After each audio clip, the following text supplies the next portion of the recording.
Bhogapuram airport విషయంలో పూర్తి ఘనత తెలుగుదేశం పార్టీకే దక్కుతుందని ఎమ్మెల్యే గంటా శ్రీనివాసరావు అన్నారు. సోమవారం ఎంపీపీ కాలనీలో తన నివాసంలో మీడియాతో మాట్లాడారు. 2014 నుంచి 19 సంవత్సర కాలంలో తాను మంత్రిగా ఉన్నప్పుడు భూసేకరణ జరిగిందన్నారు.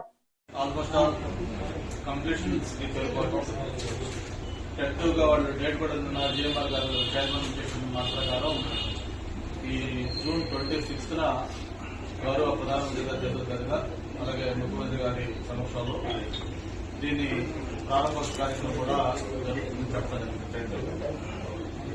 అయితే ఇటువంటి ఒక ప్రిస్టేజియస్ ప్రాజెక్టు ఏదైతే మనందరి కళ, మన ఉత్తరాంధ్ర కానీ రాష్ట్రానికే ఒక తలమార్గంగా తయారవుతున్న భోగాపురం ఎయిర్పోర్ట్ గురించి మరి జగన్మోహన్ రెడ్డి గారు కానీ ప్రత్యేకించి వైఎస్ఆర్ పార్టీ నాయకులు కానీ దాని మీద చేస్తున్న హడావుడి, అలాగే వక్రీకరించి మాట్లాడుతున్న మాటలు, ఇవన్నీ కూడా చూసిన తర్వాత మీకు దాని మీద స్పష్టత ఇవ్వాలని ఉద్దేశం బట్టి మీరందరూ కూడా మాట్లాడారు. ప్రధానంగా ఈ భోగాపురం ఎయిర్పోర్ట్ ఏదైతే ఉందో దీంట్లో 2014-19 ఆ సంవత్సరంలో ఏదైతే తెలుగుదేశం ప్రభుత్వం అధికారంలో ఉందో అప్పుడు నేను మంత్రిగా ఉన్నాను. ప్రత్యేకించి విజయనగరం జిల్లా ఇన్ఛార్జి మంత్రిగా కూడా ఉన్నాను.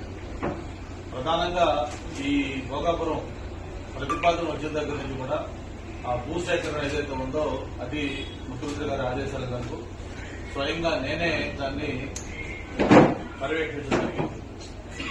పెద్దలు సీనియర్ శాసనసభ్యులు పచ్చిపాటి నారాయణ నాయుడు గారు అక్కడ శాసనసభ్యులుగా ఉన్నారు. అలాగే ఇప్పుడు ఏదైతే మార్కెట్ చైర్మన్ మన బంగారాజు భోగాపురం ఎంపీగా ఉన్నారు. మరి సుజయ్ రంగారావు గారు నాతో పాటు జిల్లా మంత్రిగా ఉన్నారు. పెద్దలు ప్రశాంత్ గారు అప్పటికే కేంద్ర విమానయాన శాఖ మంత్రిగా చేసి ఆ తర్వాత రాజీనామా చేసి ఆయన సీనియర్ నాయకులుగా ఎంపీగా ఉన్నారు. వీళ్ళందరి సహకారంతో ఆ భోగాపురం భూసేకరణ అనేది ఆ రోజు ఆ హయాంలో, ఆ ప్రభుత్వ హయాంలో దాన్ని స్టార్ట్ చేయడం జరిగింది.